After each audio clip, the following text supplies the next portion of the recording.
Mainstream economics makes the mistake of seeing the world as a series of trade-offs between real things, and in that framework, money and banks are considered completely unimportant. So today we're going to do a thought experiment to demonstrate that that framework is the wrong way of seeing the world.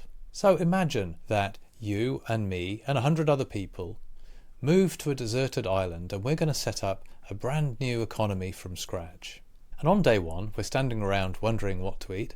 And so up steps Fred. Fred says, well, I'm a farmer and I've done some sums and I reckon if I had £1,000 I'd be able to buy some tools and some seeds and I'd be able to hire some of these other lovely people who are standing around and I'll be able to grow some food and they'll be able to use their wages to buy that food. And so I volunteer myself and I say, well, I know a little bit about banking. So Fred, I'm going to take care of that for you. And I go away and I print off some pound notes. And I say, Fred, here's your £1,000. Build your farm. And next up steps Bob the builder. And Bob says, well, we're going to need houses to live in. And I reckon if I too had £1,000, I could go away and I could buy some tools and materials and I could hire some of these lovely people and we could start building houses. And next up steps Samantha the seamstress. And Samantha says, well, with all this hard work we're doing, we're going to need new clothes fairly soon, and I happen to be a seamstress, and it just so happens that if I had £1,000, I could buy some equipment and some material, and I could hire more of these lovely people, and pretty soon we'd have a clothing industry. And so on this goes until everyone has set up businesses or is employed by a business. Everyone's working full time. They're spending their wages on the goods and services that are being produced. And let's just say, for argument's sake, we've had 20 businesses created, each with £1,000. So now we've got £20,000 in circulation in our economy. And so the firms pay the money to the workers in wages, and the workers then spend their wages on buying the goods and services. And that £20,000 circulates round between the firms and the people, and all is well. This economy could go on like this forever. So what do we learn from this little experiment? Well, the money was created first. And this was necessary to set up the businesses that produce the goods and services for the workers to buy. In other words, monetary growth is not only essential to economic growth, but it has to happen first. And if you think about it, that's how it works in the real world. If you come up with a business idea, the very first thing you need to realize your business idea is you have to get the finance from somewhere. No finance, no business, no increase in the amount of goods and services being traded. Now, we're going to rerun this experiment. And in version 2, instead of the bank giving the money to the businesses, the bank this time is going to create the money as debt, which has to be repaid after 5 years. So in Commune 2.0, Fred the farmer and Bob the builder and Samantha the seamstress and all the other enterprising members of the community, they borrow their £1,000, they set up their businesses, they hire the staff spend their wages on the goods and services, and this economy functions perfectly fine until at the end of year 5, I, the banker, call in all of those loans. And now suddenly, well, the firms still exist and the goods are sitting on the shelves waiting to be bought, but no one's got any money to buy them with. So the economy stops dead because we need money to be able to transact with each other. And as the banker, I scratch my head and I ask, well, it worked well first time round. Who wants to borrow some money to set up a business? And everyone says, well, no, we've already got our businesses and we've already got our jobs. Well, we don't want to borrow more money to set up another business. And so I go away and I think about it and I come up with the fantastic idea of consumer credit. And so I say, right, you can all borrow money as consumers to spend on goods and services, and then you can repay those loans out of your income. And so I lend into existence £20,000 and the economy restarts. Unfortunately, as everybody repays their loans, the economy stops again. So we end up in a constant cycle of borrowing and repaying debt just to keep the economy ticking over.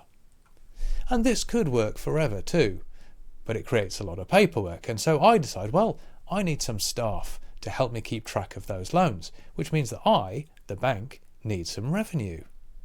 And so I come up with the bright idea of charging 10% per annum interest on the loans, and I can use that interest to pay my staff. And as long as all of the interest that I charge my borrowers flows back into the economy as wages of my workers, well then we've restored balance, and that £20,000 can keep flowing around the economy forever. But the problems start if I happen to be a greedy banker and I decide, I can accumulate some money here, because I'm effectively able to levy a 10% tax on all the economic activity in our community. And so I find myself making huge profits, much more than I spend on my staff. And if you've ever played poker, you'll understand this really well, because if you go to a poker club and play a cash game, the house makes its money by charging a 2% rake or commission on each hand. And so if I win £100 from you, the dealer takes £2. Now I've got 98. Well, imagine you win that 98 back from me, the dealer takes another 2. And I win that 96 back from you, and the dealer takes another 2%. And what we find is that after just 34 hands, the house now has half of the money. So you can imagine, if the bank is charging 10%, just how quickly the bank profits start to accumulate. So I, as the banker, start accumulating huge amounts of profits, and we end up with the same problem. There isn't enough money left in circulation, and eventually we end up with products sitting on shelves and people who want to buy them, but they just don't have the money to transact with. So by introducing greed into our community, we've just created a recession.